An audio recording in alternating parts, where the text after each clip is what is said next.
And it's really bringing me to this place of like, I am a spiritual person if I do this.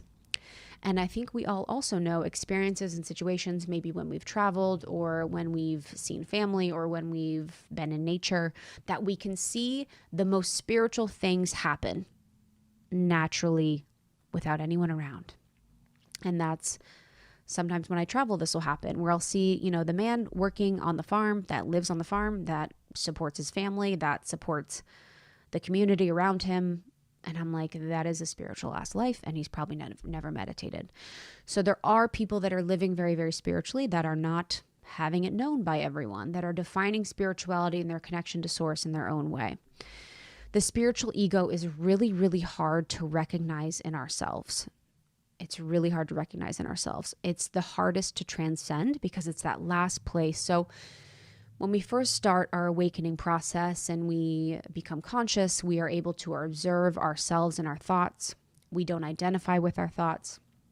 We first discover the ego. We realize that the ego is that part of us that's gossiping, that's judgmental, that is,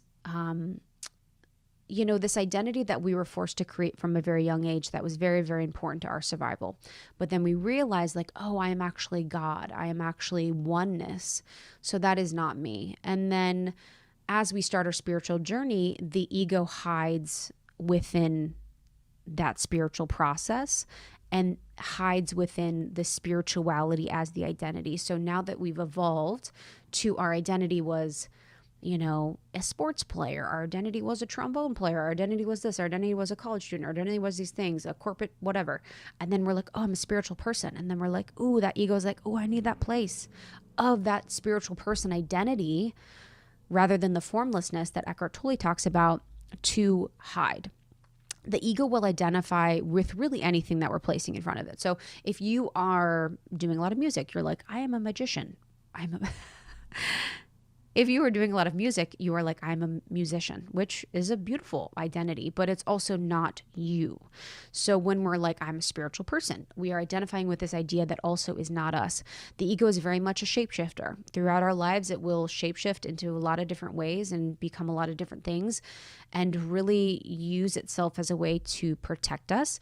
And the less aware that we are, the less sneaky it needs to be. So because you have made it so far, because you have come so far in your spiritual process, in your journey, and that you are at the place where you are in spirituality, consciousness, you are understanding yourself, interconnected to everything else, the ego needs to be more sneaky about where it can hide rather than when you are 16 years old and you're like, I love Simcik, and you are very comfortable with the ego running the show.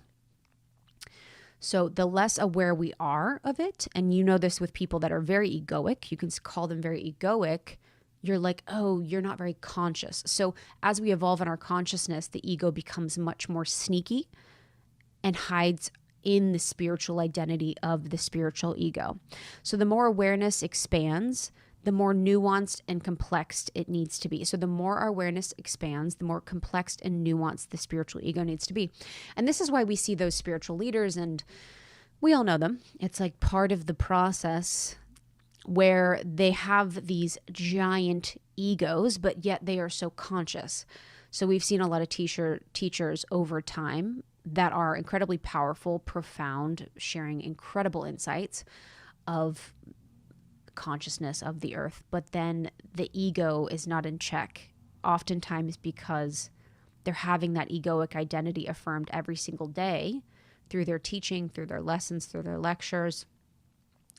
And so the ego is very able to hide. So the greater the consciousness, sometimes the more difficult for the spiritual ego to be eradicated or kind of worked with or recognized. And it doesn't need to be eradicated. We can talk about that later, but it's like the recognition or the coexisting with that spiritual ego.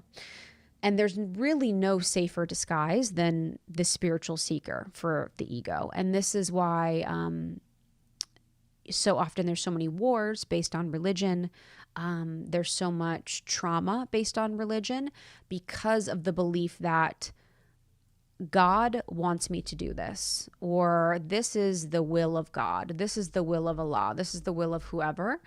And that basically, that identity of that religion gives people the permission in their minds to act from the space of the spiritual ego, which is separation, which is judgment, which is condemnation. So the spiritual ego is really, really rampant within religion, really, really rampant within these different dogmatic principles, and why we can find it as a way to continue to judge and separate. But within the spirituality space, which is much more open, less dogmatic, much more free-flowing, there isn't like that identity so much to the one religion or the one belief system, but it still provides an opportunity for the spiritual ego to hide. So you can probably relate to these ideas on, your spiritual journey. I definitely can. So being addicted to spiritual knowledge. So you want to read more, you want to watch more, you want to consume more, you want to just continue consuming all this information. That was me for so long. I mean, my podcast game was like, do you have a single thought that is your own? Like it would just be like sometimes at the end of it, I would be like sitting in my car, dead silence. And I'd be like, hello. Because I needed to call back to myself and my own thoughts. I would be consuming so much information because I was so excited by it, because it was so fascinating to me, because I loved it so much. But it was also because I was working to create this new identity for myself, because I had left another one behind. So I'd left the corporate world Krista behind, the blogger Krista, whatever those Krista identities were. And I was stepping into this new space, and I was like, okay, how can I help build the walls of my ego around me? What tools, texts, and resources can I do that? So it is the addiction to spiritual knowledge, because we all know that probably the most spiritual thing is really to sit in peace and silence, to look in, to be quiet, to be present with nature, to be present with our relationships, to be present with the world around us. And so it takes us out of presence, and then also gives us that opportunity to just kind of be known as the seeker. Thank you so much for tuning in to Morning Microdose by Almost 30. We hope you enjoyed waking up. As always, we encourage you to take what resonates and leave the rest. If you enjoyed this trip, tune into the full episode on the Almost 30 podcast. All episode information can be found in the show notes. Make sure to subscribe, and if this becomes a part of your morning routine, be sure to share it with a friend. We have new inspiring doses Monday through Friday. Follow us on Instagram at Morning Microdose, and follow Almost 30 at Almost 30 Podcast. Thanks for listening. We'll see you in the vortex.